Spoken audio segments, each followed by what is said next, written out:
ওই সময় কি ও বলছে যে হ্যাঁ শেখ হাসিনা আমি আপনার সঙ্গে আছে আপনারা করেন, আর ওইটা শুনে শেখ হাসিনা গুলি করছে। এখন দেখা যাচ্ছে যে ইউনূসের আমলে নাকি সবচেয়ে বেশি দুর্নীতি হয়েছে, অথবা আপিল হবে, আপিলের দিন এখনো হবে কিনা আমি জানি না, ডিসেম্বরে আসলে বোধহয় আপিলের মেয়াদ থাকবে কিনা আমি বলতে পারবো না, মনে হয় থাকবে না।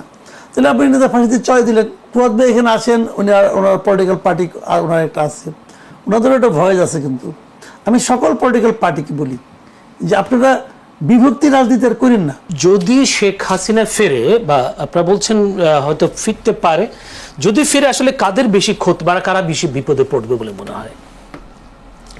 দেখেন সে নিজেও বেশি বিপদে পড়তে পারে, হতে পারে অনেক কিছু, আমি বলতে পারবো না।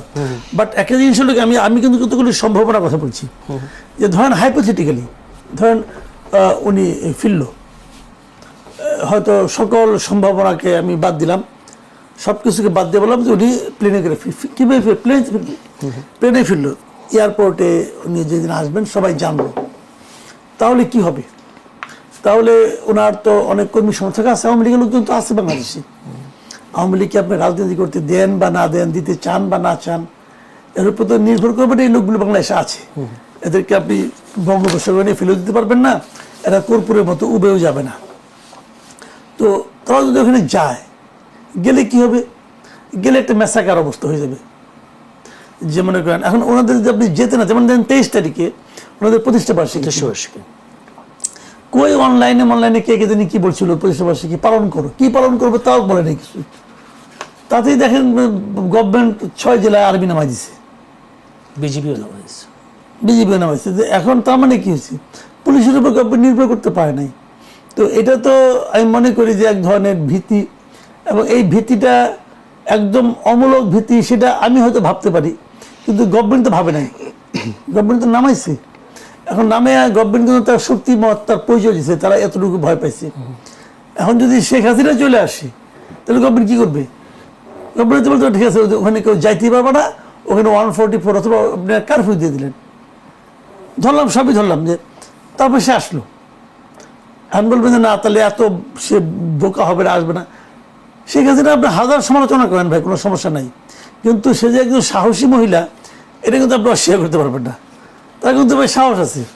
1/11 সময় দেখছি আমরা, আমেরিকা চলে গেছে, আমেরিকা থেকে তারা সবাই বলছে আপনি যায়েন না, সে কিন্তু দেশে চলে আসছে। তো এখন সাহস দুঃসাহস অনেক কিছু হতে পারে। ধরলাম এই সাহসটা তার জন্য ক্ষতিকর, ধরে নিচ্ছি কথার কথা, ক্ষতিটা কি হবে? তাকে নিয়ে আপনি জেলে ঢোকাবেন, ঠিক আছে, ঢুকালে পরে কী হবে? তাহলে ফাঁসি দিয়ে দিবেন, কারণ তার মধ্যে তো ফাঁসি রায় আছে, অথবা আপিল হবে, আপিলের দিন এখনো হবে কিনা আমি জানি না, ডিসেম্বরে আসলে বোধহয় আপিলের মেয়াদ থাকবে কিনা আমি বলতে পারবো না, মনে হয় থাকবে না। তাহলে আপনি নেতা ফাঁসিতে চয় দিলেন, তারপর কি হবে? তারপরে কিন্তু সহজ কিছু হবে না। তারপরে যেটা হবে সেটার আফটার ইফেক্টে কিন্তু গভর্নমেন্টকে ভাবতে হবে। বাংলাদেশে একটা অস্থিরতা আর কতদিন চলবে ভাই? কাজেই আমি জানি না উনি কেন এগুলি বলেন, কেন বলেন না, অথবা সরকার কীভাবে হ্যান্ডেল করবে, আমি এগুলি বলতে পারবো না। কিন্তু একটা জিনিস হলো কি জানেন, আমি নিজে সবসময় মনে করি যে দেশে অস্থিরতা বেশি দিন থাকা ঠিক না। দেশটাকে আপনি দেশটাকে যদি গড়তে চান, সামনের দিকে নিতে চান, দেশটাকে দয়া করে বিভক্ত করেন না। ফুয়াদ ভাই এখানে আছেন, উনি আর ওনার পলিটিক্যাল পার্টি আর ওনার একটা আছে, ওনাদেরও একটা ভয়েস আছে। কিন্তু আমি সকল পলিটিক্যাল পার্টিকে বলি যে আপনারা বিভক্তি রাজনীতি আর করেন না। যে খারাপ সে সমাজে খারাপভাবে চলবে, লোককে তাকে খারাপ বলবে, তাকে লোকে ভোট দিবে না। কিন্তু সবাইকে নিয়ে চলার চেষ্টা করেন। ওই তুমি বাদ, তুমি এই দেশে নাগরিকই না, যাও, তুমি কোনো কথা বলতে পারবে না। এই যে প্রবণতাটা না আলটিমেটলি দেশের জন্য লং রানে কোনো উপকার আসবে না, এটা আমি নিজে পার্সোনালি বিশ্বাস করি।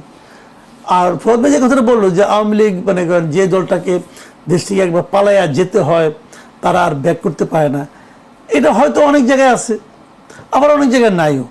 কিন্তু কি আছে কি নাই তার উপর আগামীকালকে হবে এটাও ঠিক না। আবার বৃষ্টির দিনে বজ্রপাত হয়, শুক্রবার সময় বজ্রপাত হয়, হতেই পারে।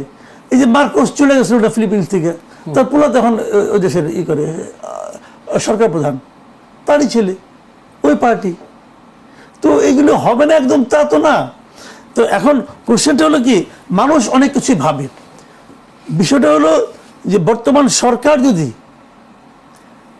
আওয়ামী লীগের আসার প্রয়োজনীয়তাটাকে জনমনে বুঝাতে পারে যে ওকে ছাড়াও তোমাদের চলবে, দেখো না আমি কত ভালো করতেছি, তাহলে মানুষ চুপচাপ থাকবে। আর সরকার যদি সেই কাজটা যে জিনিসটা ডক্টর ইউনূস পারে নাই, ডক্টর ইউনূস তো একটু সুবর্ণ সুযোগ পাচ্ছিল, কিন্তু সেটা পারে নাই করতে। এখন দেখা যাচ্ছে যে ইউনূসের আমলে নিয়ে সবচেয়ে বেশি দুর্নীতি হয়েছে। যদি সে ঠিকঠাক মতো চালাইতে পারতো, মানুষ তো ভুলেই যেত আওয়ামী লীগের কথা, কিন্তু সে তো পারে নাই। ধীরে ধীরে ধীরে ধীরে ধীরে ধীরে আওয়ামী লীগ, আপনার রাস্তাঘাটে যান, আমি তো রাস্তাঘাটে যাই তো, অনেক সময় দেখা সাক্ষাৎ হয়, লোকজন তো কথাবার্তা বলে, শুনি তো। এটা তো শোনার জন্য আওয়ামী লীগকে খেদানো হয় নাই। যে কথা শুনি এটা শুনতে তো আমি চাই না, কিন্তু শুনি তো। জুলাই গণঅভ্যুত্থানে যে হতাহতের ঘটনা ঘটিয়েছে আওয়ামী লীগ সরকার বা শেখ হাসিনার নেতৃত্বাধীন, সেই ঘটনার জন্য শেখ হাসিনা তো ক্ষমা চায়নি, তাদের দলের নেতাকর্মীরা ক্ষমা চায় না, যার ফলশ্রুতিতে আওয়ামী লীগে ফিরে আসাটা। এটা কি আমি বলি আপনাকে, 24-এর গণঅভ্যুত্থানে যে ঘটনাবলী ঘটছে, যে মর্মান্তিক ঘটনাগুলো ঘটছে, এর জন্য আওয়ামী লীগ সরকার দায়ী, শেখ হাসিনা সরকার দায়ী। ধরেন পঞ্চগড়ে আওয়ামী লীগের যে সভাপতি, ইউনিয়ন সভাপতি, সে দায়ী। যদি সে অভ্যুত্থানের বিরোধী থাকে তাহলে তো বিরোধীতা কি আপনি কিভাবে বুঝবেন? অনেক সময় আমরা দেখেছি তো, ওই সময় কি ও বলছে যে হ্যাঁ শেখ হাসিনা আমি আপনার সঙ্গে আছে, আপনারা করেন, আর ওইটা শুনে শেখ হাসিনা গুলি করছে? না, তা তো না। তাইলে বিষয়টা হলো কি, যে আপনি একটা ঘটনার জন্য সবাইকে দায়ী করেন না। সবাইকে দায়ী করলে আর কেউ থাকবে না, বাকি ভাই সবাইকে দায়ী করলে আর কেউ থাকবে না, সবাই মিলে এই একাম করে নাই। তো এখন এই ঘটনাগুলির জন্য আওয়ামী লীগের উচিত ছিল ক্ষমা চাওয়া, আমি মনে করি পার্সোনালি ক্ষমা চাওয়া উচিত ছিল। সেই ক্ষমা চাওয়ার মতো উদ্যোগ আপনি নিয়েছেন, নেন না কেন? সরকারই তো নিতে পারে ইচ্ছা করলে। ক্ষমাটা সে কোথায় কার কাছে চাবে?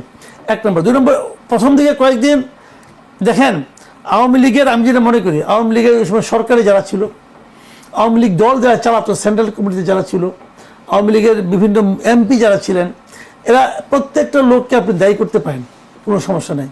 কিন্তু তার বাইরে এরকম লোক খুঁজতে সারা দেশে কত হবে? 10,000 হবে, 50,000 হবে, 1 লাখ হবে, এর চেয়ে বেশি আপনি পাবেন না যারা এই কাজের সঙ্গে জড়িত ছিল। তো তাদের কি হবে? তাদের কি রাজনীতিকের অধিকার থাকবে না? এটা কি আপনি বলবেন না এই আওয়ামী লীগের রাজনীতি এর জন্য দায়ী? যদি আপনি বলেন আওয়ামী লীগের রাজনীতি কি 2014 থেকে শুরু হয়েছে নাকি রে ভাই? এর আগে আওয়ামী লীগের রাজনীতি ছিল না? অবশ্যই ছিল। তাহলে এত সরলীকতা, হ্যাঁ আপনার হয়তো ব্যক্তিগত একটা ক্রোধ থাকতে পারে, রাগ থাকতে পারে, কই ওই যে ক্ষমা চাওয়ার কথা বলতেছেন, ক্ষমা তো জামাতও চায় না। জামাত চাইছে ক্ষমা পর্যন্ত, জামাত ওই সময় এই রাজনীতি করে নাই। ওই সময় যে গণহত্যা হয়েছে, ওই গণহত্যার প্রতি কি জামাতের রাজনীতি ছিল না? জামাত ক্ষমা চাইছে? চায় নাই তো। আমাদের এখানে আওয়ামী লীগও চায় নাই, জাসদও চায় নাই, ওয়ার্কার্স পার্টিও চায় নাই। চাওয়া উচিত আমি মনে করি। তোমরা তো ভুল করছো রে ভাই।